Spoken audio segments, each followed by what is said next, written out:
चीन और पाकिस्तान की घिनौनी दोस्ती को भारत ने फिर एक बार अंतर्राष्ट्रीय मंच पर ऐसा तमाचा मारा है जिसकी गूंज बीजिंग की दीवारों से टकराकर लौट रही है।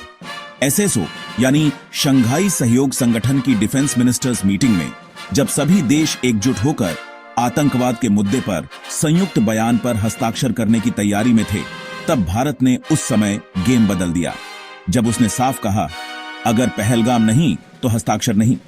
जी हां, भारत ने चीन द्वारा तैयार किए गए उस ड्राफ्ट को लात मार दी जिसमें बलूचिस्तान के ट्रेन हाईजैक का जिक्र था, लेकिन भारत में हुए ताजा आतंकी हमले का नामो निशान तक नहीं था। राजनाथ सिंह चीन पहुंचे थे, लेकिन वो सिर्फ हाथ मिलाने नहीं बल्कि एक जरूरी संदेश देने गए थे। भारत अब किसी की चाल में फंसने वाला नहीं है। चीनी मंच पर खड़े होकर भारत ने सीधे सीधे अपने तेवर दिखा दिए।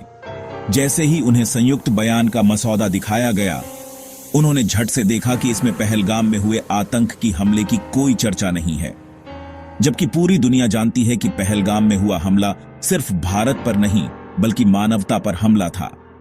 लेकिन चीन की पाकिस्तान के प्रति बेसुध मोहब्बत ने इस सच्चाई को दस्तावेजों से गायब कर दिया।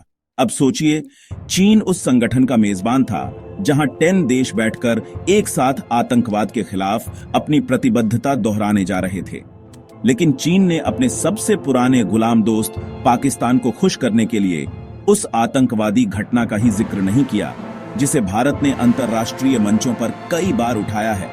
और इससे भी शर्मनाक बात यह थी कि बलूचिस्तान में पाकिस्तान की ट्रेन हाईजैकिंग की घटना को जगह दी गई थी ताकि चीन वहां अपने आर्थिक प्रोजेक्ट्स को सुरक्षित रख सके।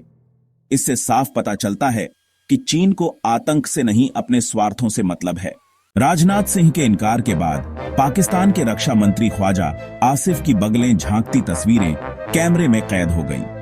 जब भारत ने दस्तावेज पर साइन नहीं किया तो पूरा ड्राफ्ट ही रद्द हो गया, क्योंकि एसएससीओ की नीति के अनुसार सभी सदस्य देशों की सहमति जरूरी होती है। चीन और पाकिस्तान ने सोचा था कि भारत कूटनीतिक दबाव में आकर हस्ताक्षर कर देगा, लेकिन उन्होंने शायद यह भूल कर दी कि अब भारत 90 के दशक वाला नहीं है जो अंतर्राष्ट्रीय दबावों में झुक जाए। इस बार भारत ने जता दिया कि उसकी सहमति खरीदी नहीं जा सकती। इस पूरी घटना ने न सिर्फ एसएससीओ को हिलाया बल्कि चीन के उस रणनीतिक रवैया को भी बेनकाब किया जिसमें वह आतंकवाद को लेकर दोहरा रवैया अपनाता है। चीन हर बार संयुक्त राष्ट्र में जब भारत किसी पाकिस्तानी आतंकी को ग्लोबल टेररिस्ट घोषित कराने की कोशिश करता है तो वह वीटो पावर लगाकर उसे ब्लॉक कर देता है, चाहे वह 26 नवंबर का मास्टरमाइंड हो या फिर जैश मोहम्मद का चीफ। चीन ने हमेशा पाकिस्तान के आतंकियों को बचाने में कोई कसर नहीं छोड़ी। ऐसे में यह सवाल लाजमी है कि क्या चीन खुद आतंकवाद का साझेदार बन चुका है? बलूचिस्तान की बात करें तो वहां चीनी सेना बंकर बनाकर बैठ चुकी है। पाकिस्तान ने चीन को न केवल अपना आर्थिक भागीदार बना दिया है बल्कि अपनी जमीन भी उसके हवाले कर दी है। China Pakistan economic corridor CPC के नाम पर बलूचिस्तान में चीनी फौजें मौजूद हैं और स्थानीय बलोचों पर अत्याचार कर रही हैं। ऐसे में चीन को बलूच ट्रेन हाईजैकिंग पर चिंता तो होगी ही, क्योंकि उसे डर है कि उसके मसूबों पर वहां पानी फिर सकता है।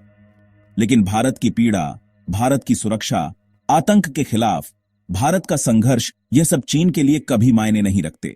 भारत की जीरो टॉलरेंस पॉलिसी आज एसएससीओ के मंच पर पूरी दुनिया ने देख ली। भारत ने साबित कर दिया कि वो अब किसी मंच पर आतंक के मुद्दे पर समझौता नहीं करेगा, चाहे सामने चीन हो या पाकिस्तान।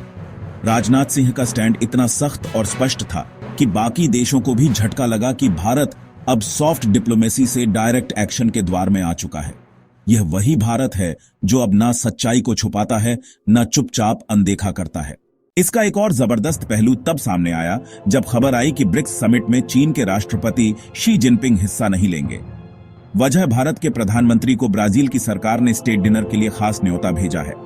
मतलब बाकी नेताओं के साथ डिनर नहीं, भारत के पीएम के साथ अलग कार्यक्रम। इस स्पेशल ट्रीटमेंट ने बीजिंग के दिल में जलन भर दी। शी जिनपिंग को यह बात हजम नहीं हुई कि जिस भारत को वह एसएससीओ में नीचा दिखाने की कोशिश कर रहे हैं, वही भारत ब्रिक्स में सबसे सम्मानित नेता बनकर उभरा है। शी जिनपिंग ने तुरंत फैसला लिया कि वह ब्राजील नहीं जाएंगे। यह पहली बार है जब शी जिनपिंग ब्रिक्स समिट को छोड़ रहे हैं, वरना उन्होंने कोविड कॉल में भी वर्चुअली जुड़कर हिस्सा लिया था। लेकिन इस बार तो जलन इतनी ज्यादा हो गई कि उन्होंने अपना प्रधानमंत्री ली कीयांग को भेज दिया। चीन के विदेश मंत्रालय ने बहाना बनाया कि लूला और शी की 2 बार मुलाकात पहले हो चुकी है, इसीलिए अब जाना जरूरी नहीं है। लेकिन सच्चाई तो सबको पता है, भारत के सम्मान को पचा नहीं पाए शी।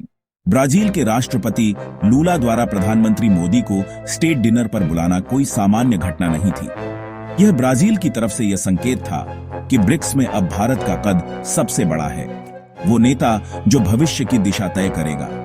यह इशारा न केवल चीन को असहज करने वाला था, बल्कि रूस को भी सोचने पर मजबूर करने वाला था, और यहीं से अंतर्राष्ट्रीय राजनीति के समीकरण बदलते नजर आने लगे। अब जरा रूस की बात करते हैं। रूस के राष्ट्रपति व्लादिमीर पुतिन भी शायद इस साल ब्रिक्स समिट में शामिल ना हो, कारण उनके ऊपर इंटरनेशनल क्रिमिनल कोर्ट ICC का अरेस्ट वारंट जारी है, जो उन्हें ब्राजील की यात्रा से रोक सकता है। अगर ICC मेंबर देश की जमीन पर पुतिन जाते हैं तो उनकी गिरफ्तारी का खतरा है। यही कारण है कि पुतिन G20 से भी दूर रहे और अब ब्रिक्स से भी दूरी बनाएंगे। मतलब ब्रिक्स की समिट में भारत अकेला ग्लोबल लीडर के तौर पर मौजूद रहेगा। अब सोचिए, SCO में भारत ने चीन का खेल बिगाड़ा और ब्रिक्स में भारत को VIP ट्रीटमेंट मिल रहा है।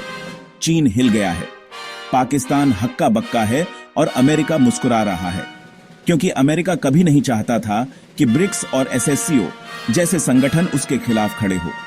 लेकिन अब इन संगठनों में ही फूट पड़ गई है। कोई जल रहा है, कोई डर रहा है और कोई भारत से हार मान चुका है।